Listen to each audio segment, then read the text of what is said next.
The air in the conservatory hung thick and sickly, a humid blanket woven from overgrown vines, and a cloying scent of decay. Elias felt it clinging to his skin, a physical manifestation of the unease that had become his constant companion. The green was wrong, a virulent, almost phosphorescent hue that seemed to pulse with a life of its own. He traced a trembling finger on a velvet leaf, the texture disturbingly soft.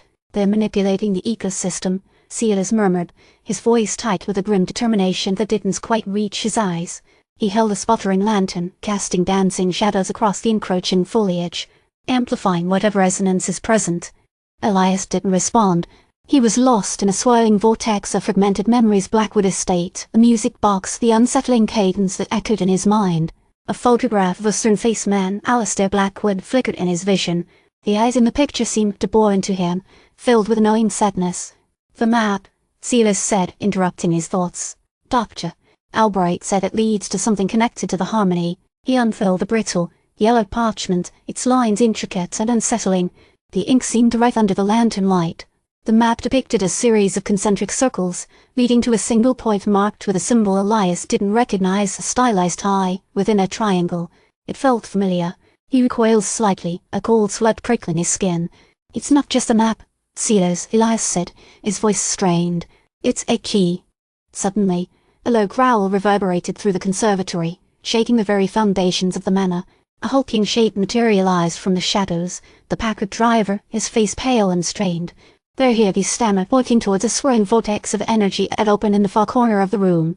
It pulsed with a sickening green light, distorting the air around it. "The vortex," Silas muttered, his hand instinctively reaching for the pistol tucked into his waistband. "It's accelerating." The caretaker emerged from the vortex, his gaunt frame impossibly tall. His eyes burned with a fanatic intensity, and his voice, when he spoke, was a smooth baritone that seemed to vibrate within Elias's bones. "The balance must be restored," he said, his gaze fixed on Elias. "The harmony is returning, and you, Elias Thorne, are the catalyst." Elias felt a surge of panic. His body felt strange, alien. He looked down at his hands and gasped. His jawline was sharper, his cheekbones more defined. A faint shimmer rippled across his skin, like heat rising from pavement. "What's happening to me?" he whispered, his voice sounding distorted, not quite his own. "He's becoming what he's meant to be," the caretaker said with a chilling smile. A melody haunting and alien began to emanate from Elias's throat, a bizarre, discordant tune that filled the conservatory. Silas lunged forward, firing his pistol at the caretaker, but the bullets seemed to pass right through him, leaving him unharmed.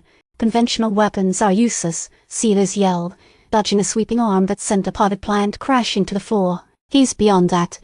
The caretaker ignored Silas, his gaze fixed solely on Elias. "The pact must be honored," he intoned, raising his hands. The melody emanating from Elias grew louder, more intense, resonating with a power that felt both terrifying and seductive. "The ancient pact, what are you talking about?" Silas demanded, his voice choked with fear. A holographic image shimmered into existence above the vortex, a panoramic view of a landscape unlike anything Elias had ever seen. Towering structures of impossible geometry pierced a sky filled with swirling constellations. Beings of shimmering light moved among them, their faces serene and inscrutable. "Humanity made a bargain long ago," the caretaker explained, his voice echoing with an unnerving authority. "We offered them knowledge, power in exchange for a conduit, a bridge between worlds." "What bridge?" Elias asked, his voice a distorted echo of his own. The caretaker pointed directly at Elias. "You, Elias Thorne, you are the bridge." The holographic image focused on a single figure, tall, gaunt man with eyes like burning coals. It was Alistair Blackwood. Alistair spoke, his voice resonating within Elias's mind. "I am becoming," Alistair's voice whispered, a chilling promise of transformation and dominion. The landscape shifted, the familiar contours of Blackwood Manor dissolving into the alien vista. Elias felt a profound sense of disconnection, as if his very identity was being peeled away, layer by layer. "Run, Silas," Elias managed to choke out, his voice laced with a strange alien cadence. The melody emanating from his throat intensified, engulfing the conservatory in a swirling vortex of sound and light. The holographic image expanded, revealing a multitude of identical figures, the ancient keepers reaching out towards Elias. Their shimmering hands seemed to beckon him towards an unknown destiny. Silas looked at Elias, his face etched with despair. He knew, with a certainty that chilled him to the bone, that he was losing him. He turned and fled, disappearing into the darkness of the manor, the unsettling melody echoing behind him like a death knell. The sound grew, a siren's call to a realm beyond human comprehension. The light intensified, pushing Silas further and further away. His only hope was to escape before he, too, was consumed by the encroaching darkness.